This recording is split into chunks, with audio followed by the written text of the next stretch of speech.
हम चर्चा कर रहे थे वैज्ञानिक पद्धतियों की विशेषताओं के संबंध में। कल जो हमने परिभाषाएं देखी, उसके आधार पर हम वैज्ञानिक पद्धति की कुछ विशेषताओं की चर्चा यहाँ पर करते हैं। पहली बात आती है ज्ञान का आधार। सामाजिक घटनाओं को समझने के लिए तथ्य एकत्रित किए जाते हैं और इन तथ्यों को एकत्रित करने के लिए समाजशास्त्रीय पद्धति के अंतर्गत हम सोशियोमेट्रिक है, ऑब्जर्वेशन है, क्वेश्चनर है, शेड्यूल है, सोशल सर्वे मेथड है, वैयक्तिक जीवन अध्ययन पद्धति है, सांख्यिकी पद्धति है, साक्षर पद्धति है, ऐतिहासिक पद्धति आदि का सहारा लेते हैं और इस प्रकार वैज्ञानिक पद्धति की एक विशेषता ज्ञान का आधार होती है। दूसरी बात आती है तथ्यों का वर्गीकरण एवं विश्लेषण।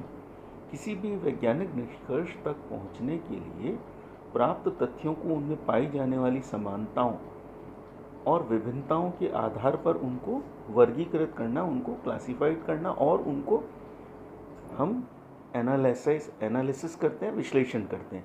वैज्ञानिक निष्कर्ष तक पहुंचने के लिए शोधकर्ता अगर इन को क्लासिफिकेशन को और एनालिसिस को ढंग से करे, अच्छी कुशलता से करे, तो उसको बहुत सरलता से वह तथ्यों तक पहुंचने में संभव हो पाता है। तीसरी बात आती है वस्तुनिष्ठता का गुण। वैज्ञानिक पद्धति में वस्तुनिष्ठता पर बहुत अधिक बल दिया जाता है। वैज्ञानिक पद्धति वह साधन है जिसकी सहायता से हम वस्तुनिष्ठ तथ्यों को एकत्रित कर सकते हैं। वस्तुनिष्ठता का अर्थ है जैसा है उसे ठीक उसी रूप में प्रस्तुत करना, यानी कि जो चीज़ दिखाई दे रही है उसी के अनुरूप हम उसको अपने शोध के अंतर्गत सम्मिलित करें तो हम हमारे अध्ययन को वस्तुनिष्ठ बना लेंगे। तीसरी बात चौथा पॉइंट आता है सिद्धांतों का पुनरीक्षण। वैज्ञानिक पद्धति के लिए एक बहुत महत्वपूर्ण विशेषता है कि जो भी निष्कर्ष उससे प्राप्त होते हैं उसका सत्यापन किया जाए। अगर उसका सत्यापन किया जाना संभव नहीं है तो वैज्ञानिक पद्धति के रूप में उसे स्वीकार नहीं किया जाता। पांचवी बात आती है इसमें भविष्यवाणी की क्षमता। वैज्ञानिक पद्धति भविष्यवाणी करने की क्षमता होती है। यह वैज्ञानिक पद्धति की अत्यंत महत्वपूर्ण विशेषता है। यह क्षमता विज्ञान की एक बहुत बड़ी विशेषता मानी जाती है। वैज्ञानिक पद्धति की सहायता से किसी भी घटना के कार्य कारण संबंधों को जाना जा सकता है। अगर हम प्राकृतिक घटनाओं के संबंध में देखें तो मौसम विज्ञान के द्वारा जो अनुमान लगाए जाते हैं, जो भविष्यवाणी की जाती है, वो काफ़ी हद तक सार्थक रहती है। इसी प्रकार से हम हमारे विषयों के अंतर्गत भी अगर वैज्ञानिक पद्धति से अध्ययन करते हैं तो निश्चित तौर पर हम भविष्यवाणी करने की क्षमता विकसित कर लेते हैं। छठा पॉइंट आता है इसमें सामान्यता का गुण, यानी कि जनरलिटी। वैज्ञानिक पद्धति की ये एक महत्वपूर्ण विशेषता है कि इसमें वैज्ञानिक पद्धति की सभी शाखाओं में सामान्य होता है, यानी कि जो भी सिद्धांत का निर्माण होता है वो सामान्य होते हैं, यानी कि सभी पर समान रूप से लागू होते हैं। एक सामान्य सत्य को ढूंढ निकालने की एक विधि है। यह सामान्यता का अर्थ केवल इतना ही है कि अन्य व्यवस्थाओं या परिस्थिति यदि पूर्ववत बनी रहे तो वैज्ञानिक नियम सामान्य रूप से लागू होंगे।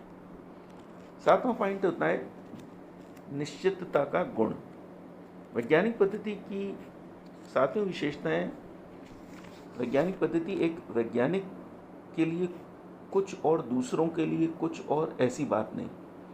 यह तो पूर्ण तथा एक सुनिश्चित पद्धति है जिसकी सहायता से कोई भी वैज्ञानिक अपनी आवश्यकता अनुसार किसी भी समय सत्य की खोज कर सकता है।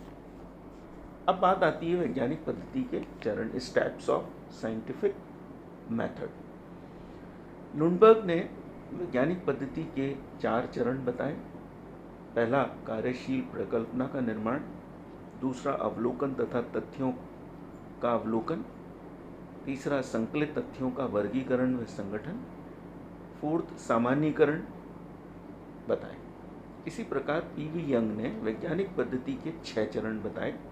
पहला अध्ययन के लिए समस्या का चयन, दूसरा कार्यशील परिकल्पना का निर्माण, तीसरा वैज्ञानिक प्रविधि की सहायता से समस्या या घटना का अवलोकन, फोर्थ संकलित तथ्यों का आलेखन, पांचवा तथ्यों के का विभिन्न वर्गों में वर्गीकरण तथा वैज्ञानिक सामान्यीकरण को सम्मिलित किया गया।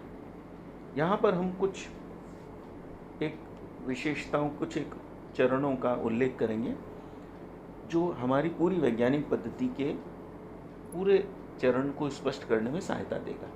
पहला है समस्या का चुनाव। वैज्ञानिक पद्धति के अंतर्गत सत्य की खोज करने के लिए सबसे पहले हमें जो हमारी प्रॉब्लम है उस पर सोचना पड़ेगा कि कौन सी चीज़ को हम खोज करना चाहते हैं। दूसरा, अध्ययन का उद्देश्य।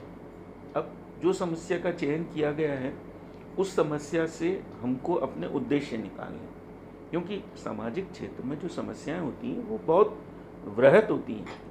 अब उन समस्याओं में से आपका क्या उद्देश्य है इसको निर्धारण करना। तीसरी बात आती है, उस उद्देश्य के निर्धारण के बाद आप प्रकल्पना का निर्माण करेंगे। वैज्ञानिक अध्ययन कोई सरल कार्य नहीं है, इस संबंध में प्राय जटिल घटनाओं से होता है। इसलिए शोधकर्ता अपने अध्ययन विषय के संबंध में पहले से ही सामान्य ज्ञान के आधार पर कुछ अनुमान या निष्कर्ष निकाल लेता है। इन्हीं अनुमानों को प्रकल्पना कहते हैं और इन प्रकल्पनाओं के आधार पर वो तुलना करता है। जो फैक्ट उसे मिले हैं वो और जो प्रकल्पना बनी है उन दोनों के बीच में कंपैरिजन करके, तुलना करके वो निष्कर्ष निकालने की सहायता करता है। फोर्थ आती है अध्ययन क्षेत्र या अध्ययन इकाई का निर्धारण। आपकी प्रकल्पना बन गई, अब आपके पास अध्ययन क्षेत्र निश्चित करना है।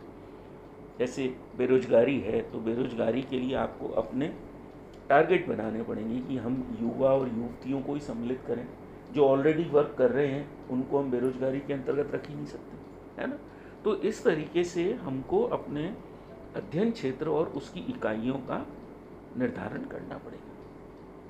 पांचवी बात आती है अध्ययन पद्धति या यंत्रों का चुनाव। अब कौन सी पद्धति का चयन किया जाए। अगर हम किसी बेरोजगार व्यक्ति से बातचीत करना चाहते हैं तो हम उसका इंटरव्यू ले सकते हैं, प्रश्नावली दे सकते हैं, अनुसूची दे सकते हैं, है ना। इसी प्रकार से कोई ऐसी चीज़ जिसका हमको हिस्टोरिकल बैकग्राउंड जानना है तो हम उसकी ऐतिहासिक पद्धति से हम उसके क्षेत्रीय स्रोतों को ढूंढने का प्रयत्न करेंगे। उसके बाद आती है बात अवलोकन तथा तथ्यों का संकलन करना। जब हमने अध्ययन पद्धति का चुनाव कर लिया, नियंत्रण का हमने यंत्रों का चुनाव कर लिया, उसके बाद अब हम क्या करेंगे, फील्ड में जाएंगे और अवलोकन के माध्यम से तथ्यों का संकलन करेंगे। अब वास्तविक अवलोकन या निरीक्षण करने से पहले पक्षपात रहित होकर उन तथ्यों का चुनाव कर लेना आवश्यक होता है जो हर संभव रूप में प्रकल्पना की सत्यता और असत्यता को प्रमाणित करने के लिए पर्याप्त हो। अर्थात आप फील्ड में जाएंगे और फील्ड में आप अपने आप को वस्तुनिष्ठ रूप से पक्षपात ना करते हुए अपने तथ्यों को अपने उद्देश्य के अनुरूप संकलित करेंगे। इसके बाद आती है तथ्यों का वर्गीकरण, विश्लेषण और व्याख्या। आपका यहाँ ऑब्जर्वेशन कंप्लीट हो गया, जो भी डेटा आपके पास आ गया, अब आप डेटा को लेके आप अपने जो निश्चित स्थान है वहाँ पर आएंगे और उस निश्चित स्थान पर आने के पश्चात आप उन डेटाओं का क्लासिफिकेशन, एनालिसिस और एक्सप्लेनेशन करेंगे। शोधकर्ता द्वारा किए जाने वाले वर्गीकरण की प्रकृति उसकी अपनी अंतर्दृष्टि, अनुभव, योग्यता, अध्ययन का उद्देश्य और तथ्यों की पूर्णता व यथार्थता पर निर्भर करता है। अब उसके बाद आता है जनरलाइजेशन या सामान्यीकरण। वैज्ञानिक पद्धति में सामान्यीकरण पर विशेष ध्यान दिया जाता है। वैज्ञानिक पद्धति विज्ञान की सभी शाखाओं में सामान्य होती है। कार्ल पियर्सन के अनुसार वैज्ञानिक पद्धति सभी शाखाओं में एक जैसी होती है। सामान्यीकरण, जनरलाइजेशन, जो भी चीज़ आपके द्वारा, जो भी तथ्य, जो भी सिद्धांत आपके द्वारा निर्मित किया जाएगा वो सामान्यीकरण होगा उसका, यानी कि वो सभी पर समान रूप से लागू होगा। अर्थात अगर समाज में ठीक उसी प्रकार की परिस्थिति रहती है तो उस स्थिति को ध्यान में रखते हुए हमारी जो भी सिद्धांत हैं वो एक सभी पर समान रूप से लागू होगा। उसके बाद आती है जांच और पुनर्परीक्षण। ये एक बहुत ही महत्वपूर्ण चीज़ है। जो भी चीज़ हम सिद्धांत या तथ्य या अवधारणा का निर्माण करते हैं उसका पुनर्परीक्षण करें कि क्या वो हमारे द्वारा किया गया है वो सही है अथवा उसमें किसी प्रकार से कोई चेंज करने के लिए, परिवर्तन करने के लिए, सुधारने की कोई गुंजाइश हो तो हमें उसके लिए पुनर्परीक्षण किया जाना पड़ता है। और अंत में जो लास्ट इसका चरण है वो भविष्यवाणी। ये हम अपने शोध के तथ्य, अवधारणा या सिद्धांत के आधार पर एक भविष्यवाणी, एक कल्पना, एक अनुमान का निर्माण करें। वह अनुमान पूरी कल्पना नहीं होगी, वरन वो कार्य कारण संबंधों के आधार पर एक निश्चित सिद्धांत का निर्माण हमारे द्वारा किया जाएगा। और ये निर्माण जो है वो हर परिस्थिति में समाज के लिए भविष्यवाणी किए जाने की स्थिति को संभव बना पाएगा। धन्यवाद।